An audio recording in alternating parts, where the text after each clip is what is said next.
Hello everyone, আসসালামু আলাইকুম। আবারও চলে আসলাম নতুন আরেকটি ভিডিও নিয়ে।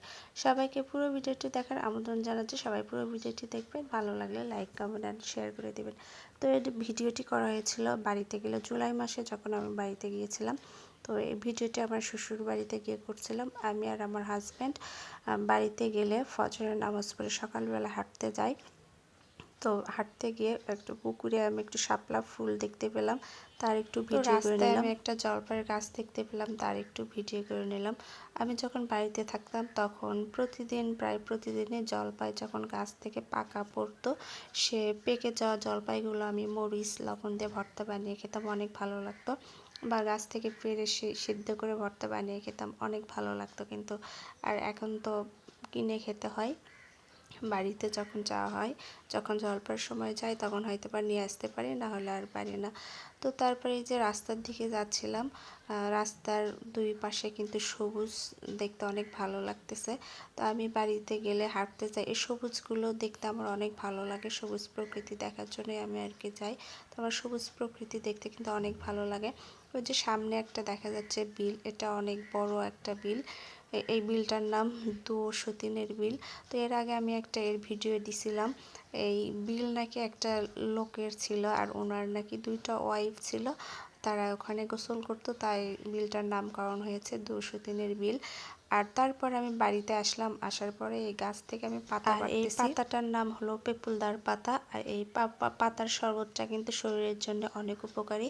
আমি এই পাতা পাড়তেছি শরবত বানানোর জন্য। তো আপনাদের এলাকায় কার কার এলাকায় এটা পাওয়া যায় জানাবেন, আর কে কে খাইছেন এটার শরবত সেটাও কমেন্টস করে জানাবেন।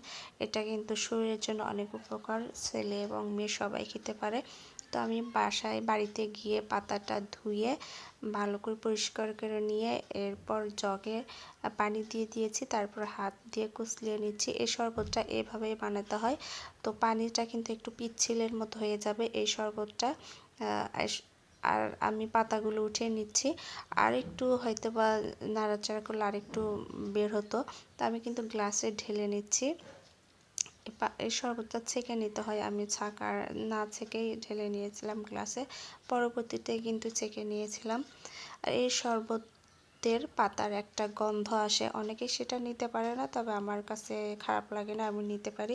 আগে খাইতে পারছিলাম না, যখন জানি এই পাতা শরীরের জন্য অনেক উপকার, তখন থেকে আমি এটা খাই।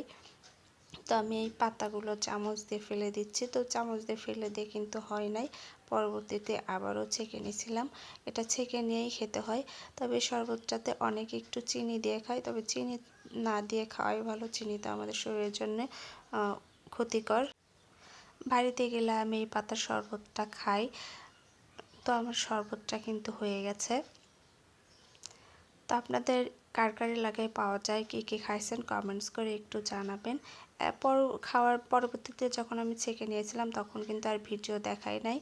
আর এটা হলো সজিনা পাতা, সজিনা পাতা ভর্তা আমি বানাবো, তাই রান্না করতেছি আর কি। তো আমার হাজব্যান্ড এই পাতাটা পেড়ে দিল, বললো ভর্তা করো। তো আমি বাড়িতে গিয়ে কিন্তু এই ন্যাচারাল খাবারগুলো চেষ্টা করি, যেগুলো ঢাকা শহরে পাওয়া যায় না। আর আমার ভিডিওটি এতক্ষণ ধৈর্য সহকারে দেখার জন্য সবাইকে অনেক অনেক ধন্যবাদ। দেখা হবে আবারও পরবর্তী ভিডিওতে। সে পর্যন্ত সবাই ভালো থাকবেন, সুস্থ থাকবেন। আর আমার ভিডিওটি আপনাদের কাছে কেমন লাগলো কমেন্টস করে জানাবেন। ধন্যবাদ সবাইকে।